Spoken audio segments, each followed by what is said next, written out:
Hi, I'm Eric Ford for Made Here. Herb Gioia and David Hancock were key figures of the observational cinema movement in the early 1970s.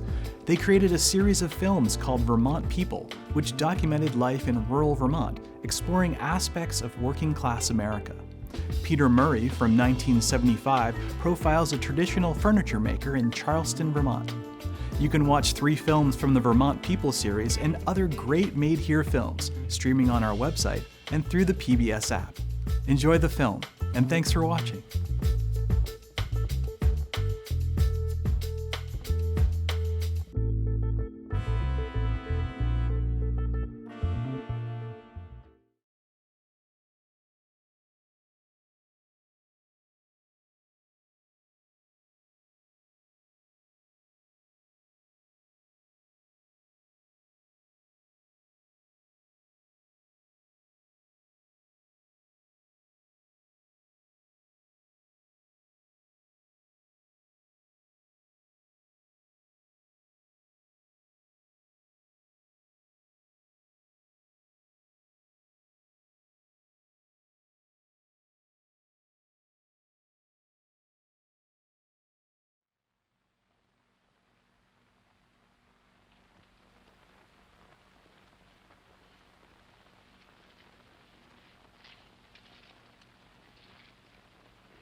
It's getting warm again, ain't it?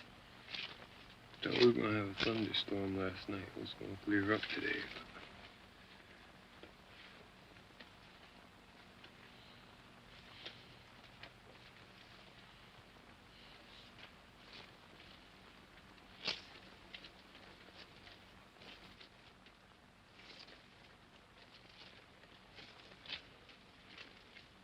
I don't think the stain has much to do with anything except that it's the color the guy wanted.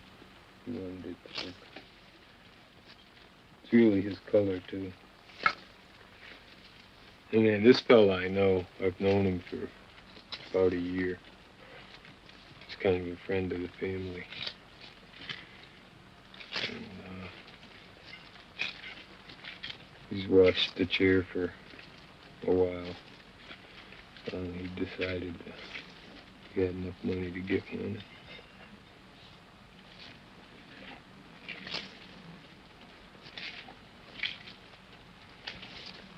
He was working down in New Jersey and coming up to New Hampshire every weekend to get away from the city. Finally, he quit his job in New Jersey.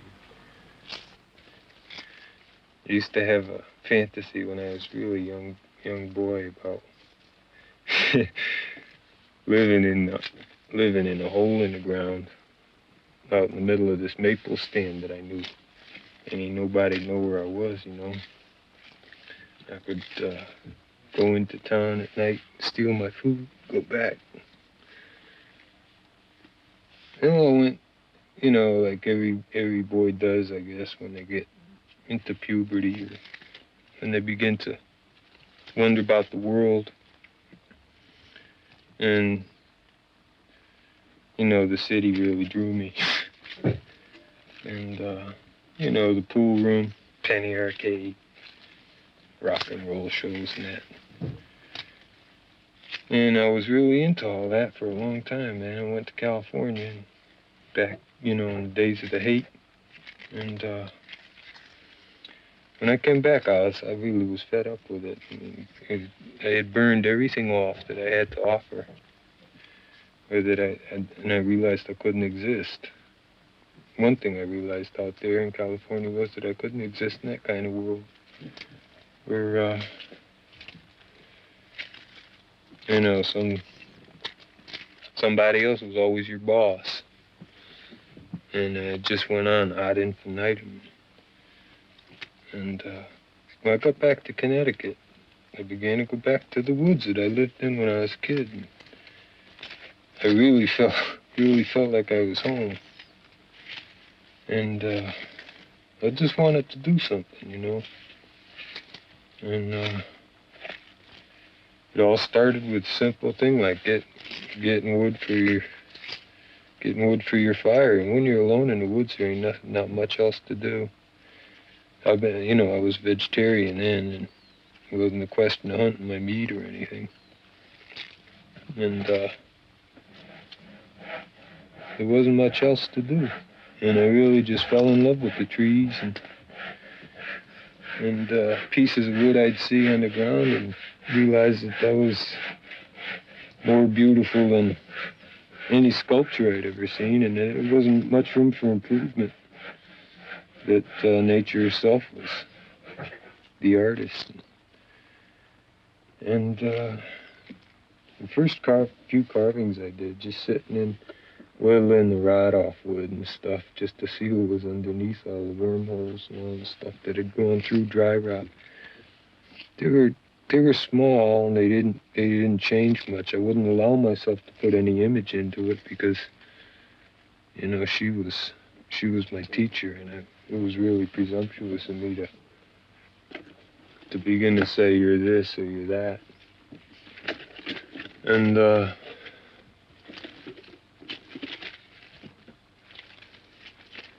always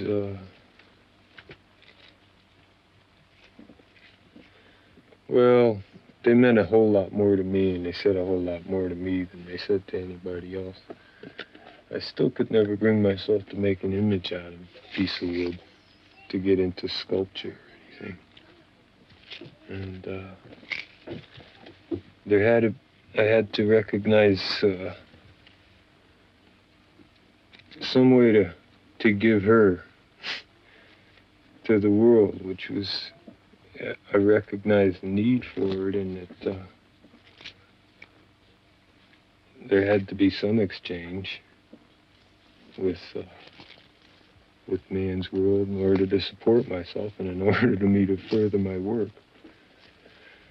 I think I told you guys once before that a lot of times when I'm working with wood, or working with this chair, and I begin to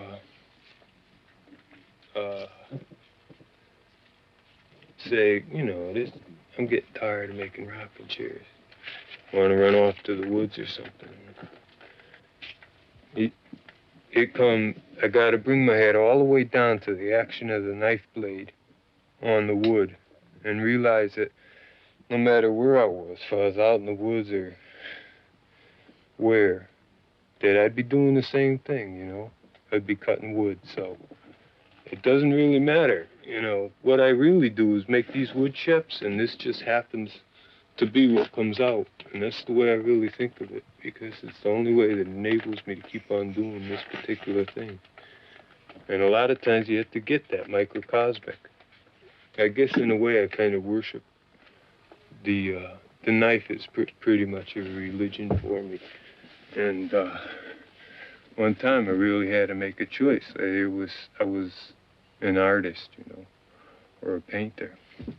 And there was my pen and there was my knife, and there was, you know, the old question about how you're going to say what you have to say. And I gravitated toward the knife because it's what I've always been close with all my life, and really, you know, questioned myself saying, is this as mighty a tool as the pen, you know? And I felt I could say more with it than I could with the pen. The closer I am to my material, the more rapport I have with it. And it's as much what my material wants to say as what I want to say. You know, it's just like a woman, you know, you make her be this and make her be that, and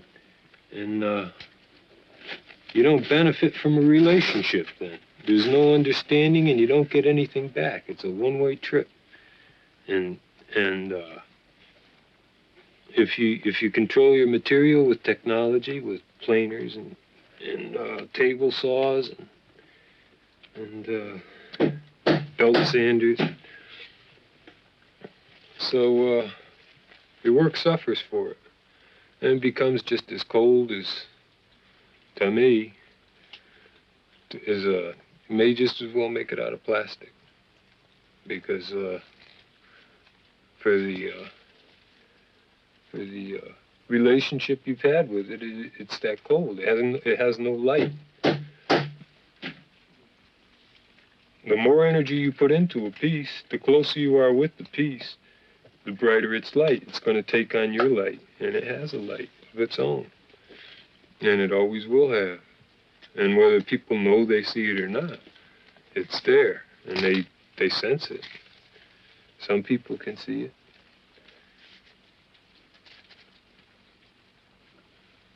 And people have seen it.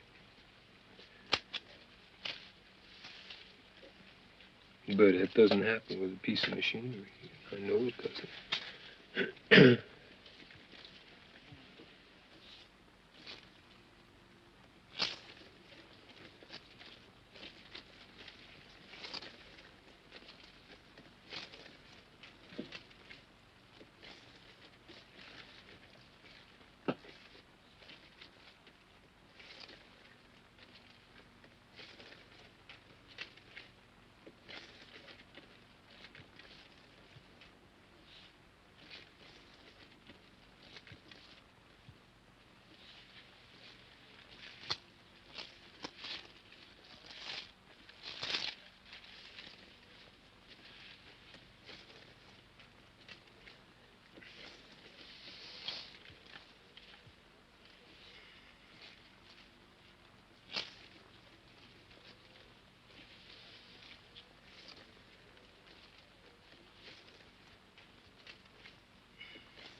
Jesus. Battle. Whoop the motherfucker.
just before it comes into that final fiddleback thing. Almost looks like leather right in there. And it's got a nice fleck here. It's got a nice fleck throughout the whole thing, especially in places where you really notice it, up around in here. And that fleck will get deeper as time goes on too. I mean, light will travel further into it. And I like it to happen right here. That gets a lot of wear right in there. And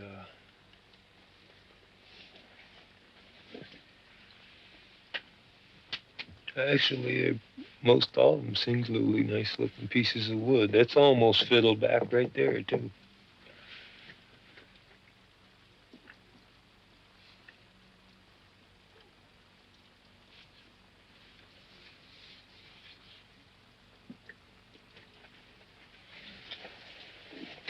Got some nice wormholes in it too. Worms did a really nice job down in here. This one and that one.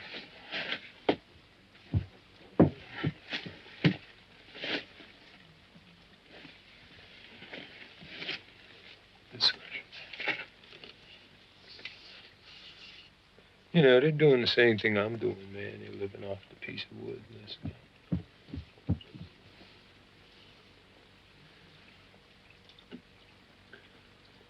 Might as well let them do it. They take pieces of furniture, stick them out in the middle of the field, and riddle them with buckshot to give them wormholes. I don't see anything wrong with using wormy wood. Worms will die as soon as the piece is sealed up anyway, so they may get a few more bites out of it. Not much. I know approximately 90, 95 hours go into it. But the state of mind I'm in when I'm working on it is it's a timeless effort, and I'm not conscious of it. I was only conscious of it because I had to know, I had to be able to tell people how many hours I thought went into one, but it's the state of mind that you're in when you're executing the piece is an eternal state of mind, and it's beyond time and space. That end product happens to exist in time and space, but the whole relationship with all the material and everything that's considered or everything that's used is beyond that, so that I'm not conscious of it.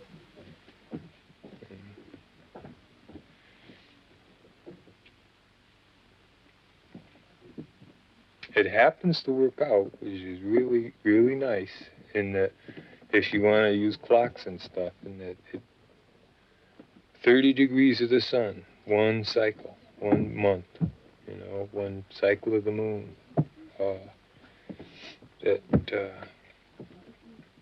an hour of cosmic time is, that's what it takes.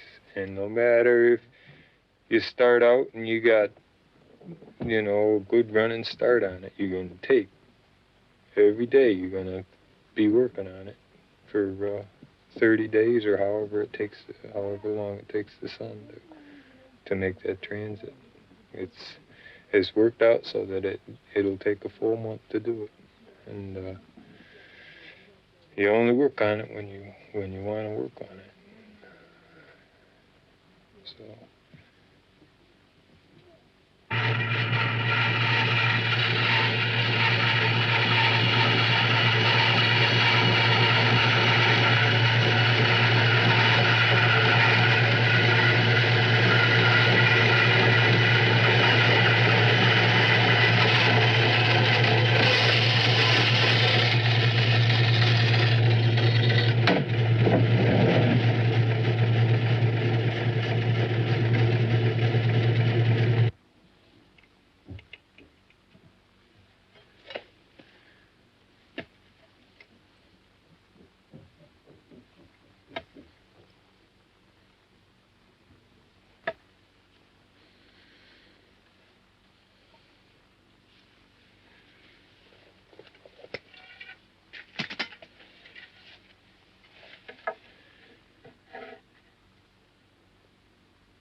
took a little planning and stuff, but all this sawing out, tenons and drilling mortises is just to have a piece of wood to play on with my knife and just discover what's inside of it.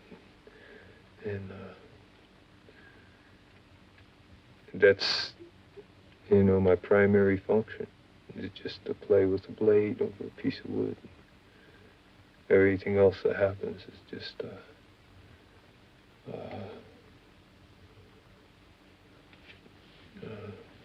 I don't know, it just happens.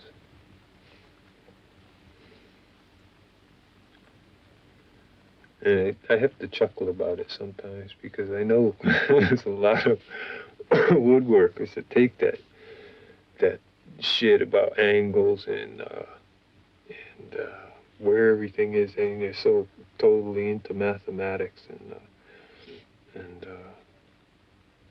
figuring, and if something ain't just right, and if it ain't just square, then they scrap the piece. And that, to me, as long as it fits, man, I know it's gonna hold. I mean, there are good tight joints in that chair, and I don't care if the back tilts just a hair this way or something. And while I don't even mind if it curls a little bit, because it's still a damn comfortable chair. And all the designing is really just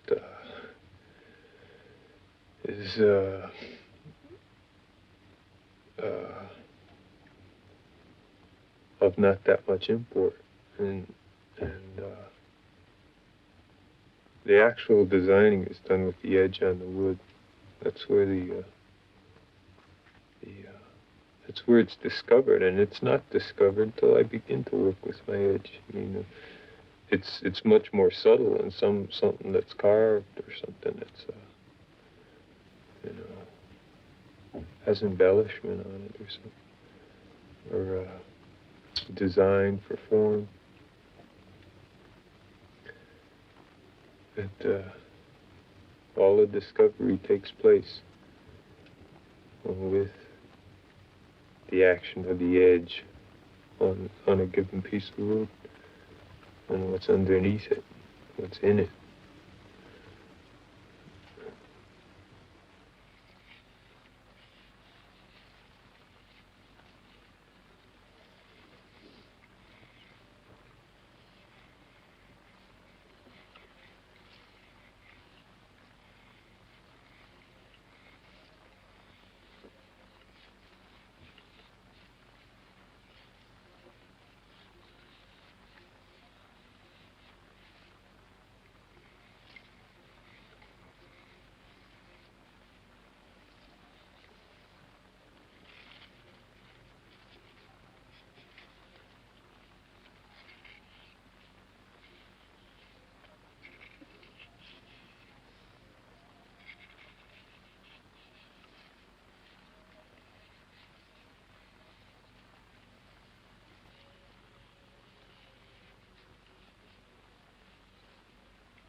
I had that knife, man, and I'd go around, see all them sharp edges on tables, you know, like this, and all the sharp edges on chairs, and everything. I just wanted to take it, and take them edges off. Just run my neck across like a, just round it, because it just seemed too abrupt for a piece of wood. At the time, I was always up in a tree anyway. And, that ain't what wood was to me, man. It was, they were making it something even then that I knew wasn't of its nature. And, but to take, you know, to make it some, I mean, you can't, ordinarily, people don't go up to a chair and they don't hold it like this, you know, or feel this. You know, they'll look at it and it's just that sharp thing, that much too abrupt, much too severe statement, sharp. That ain't nature of wood, man. Wood is much more sensuous than most people have made it.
I was living in the woods and I'd have people come out and visit me occasionally.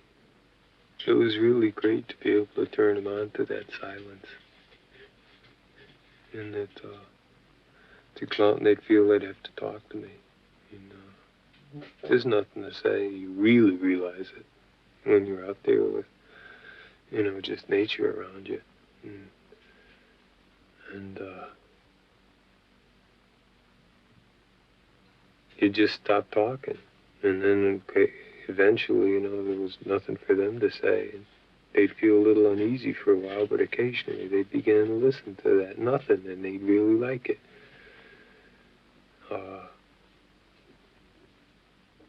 I had occasion to go out back once with three fellas. One of them that I know from a few years ago, and the three of them are foresters or rangers or whatever you call them over in the White Mountains there. And we went out back, and I just knew that, you know,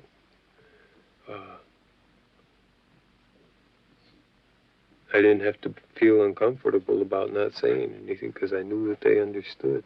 And the four of us were out there together, and we were, I mean, really together. It was nothing to be said, and nobody felt they had to say anything, and we just kind of sat around on our haunches out there and just felt each other. It was a really beautiful experience.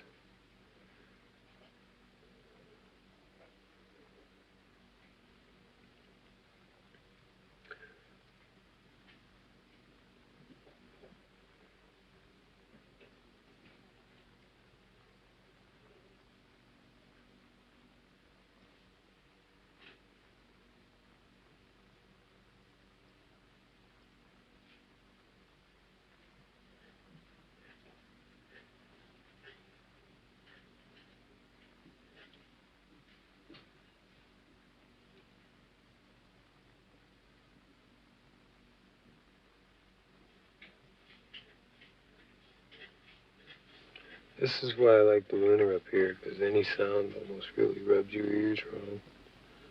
It's really dead quiet. You can't even hear cars go up and down the driveway. So, this is a very quiet time of year too, just as the seasons begin to change. Everything is still and waiting.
I sincerely think that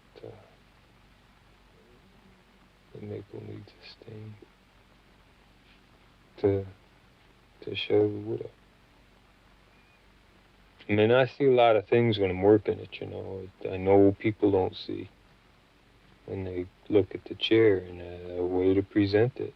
It's much too subtle for them because they don't work with it every day. So in order for them to see it at all, it needs a vehicle. Like stain to bring it out. Actually ain't bringing it out, you're bringing them in.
Vermont Public, partnering with local filmmakers to bring you stories made here.